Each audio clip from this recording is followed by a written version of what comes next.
वक्फ संशोधन विधेयक के खिलाफ all India Muslim personal law board के बैनर तले आज जंतर मंतर पर बड़ा प्रोटेस्ट हुआ। इसमें अलग अलग मुस्लिम संगठनों के प्रमुख और राजनीतिक दलों के सांसद और वरिष्ठ नेता मौजूद रहे।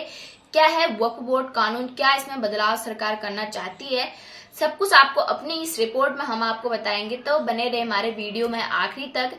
बीते दिनों संसद में एक नया विधेयक लाया गया जो 1995 के वक्फ कानून में बदलाव करेगा।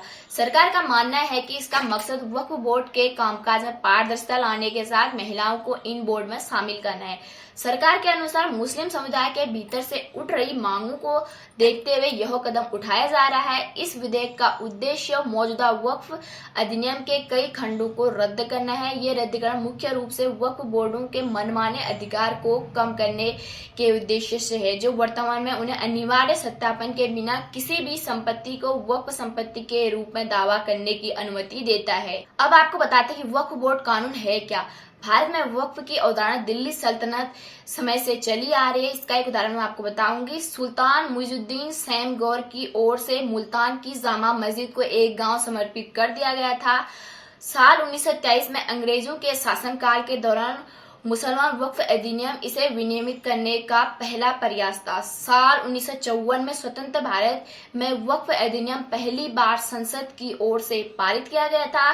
उसके बाद साल 1995 में इसे एक नए वक्फ अधिनियम से बदला गया, जिसमें वक्फ बोर्डों को और ज्यादा शक्तियां दी। शक्ति में इसे इजाफे के साथ अतिक्रमण और वक्फ संपत्तियों के अवैध पट्टे और बिक्री की शिकायतें भी बढ़ गई, जिसके बाद साल 2013 में अधिनियम में संशोधित किया गया, जिसे वक्फ बोर्डों को मुस्लिम दान के नाम पर संपत्तियों का दावा करने के लिए असीमित अधिकार प्रदान किए गए। संशोधनों के वक्फ संपत्तियों की बिक्री को असंभव बना दिया।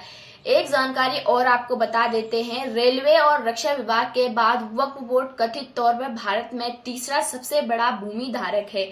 वक्फ बोर्ड भारत भर में 9.4 लाख एकड़ में फैली 8.7 लाख संपत्तियों को नियंत्रित करती है, जिसकी अनुमानित कीमत 1.2 लाख करोड़ रुपए है। उत्तर प्रदेश और बिहार में 2 शिया वक्फ बोर्ड सहित 32 वक्फ बोर्ड हैं। अब आपको बताते हैं कि नए कानून से क्या बदलेगा। यह बिल मौजूदा वक्फ कानून में लगभग 40 बदलावों का प्रस्ताव रखता है। इसके तहत वक्फ बोर्डों को सभी संपत्तियों दावों के लिए अनिवार्य सत्यापन से गुजरना होगा, जिससे पारदर्शिता सुनिश्चित होगी।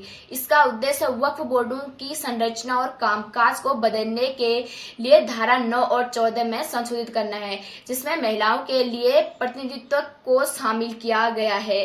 इसके अलावा विवादों को निपटाने के लिए वक्फ बोर्डों द्वारा दावा की गई संपत्तियों के नए सत्यापन किया जाएगा और दुरुपयोग को रोकने के लिए जिला मजिस्ट्रेट वक्फ संपत्तियों की निगरानी में शामिल हो सकते हैं। यह कानून वक्फ बोर्डों की मनमानी शक्तियों को लेकर व्यापक चिंताओं के कारण लाया जा रहा है। उदाहरण के लिए सितंबर 2022 में तमिलनाडु वक्फ बोर्ड के मुख्य रूप से हिंदू बहुल तिरुचेंदुरई गांव में अपना दावा जताया था, लेकिन विधेयक पास होने से पहले मुस्लिम लोग सड़कों पर उतर आए हैं और इस बिल का विरोध कर रहे हैं। विपक्ष भी उनका साथ दे रहे हैं, लेकिन मोदी सरकार इसे जल्द लागू करने का दावा कर रही है। इस पूरी खबर पर आपकी क्या राय है, प्लीज कमेंट के माध्यम से जरूर बताइए। अगर आपको हमारी वीडियो अच्छी लगी तो please like, comment, share and subscribe जरूर कीजिएगा। धन्यवाद।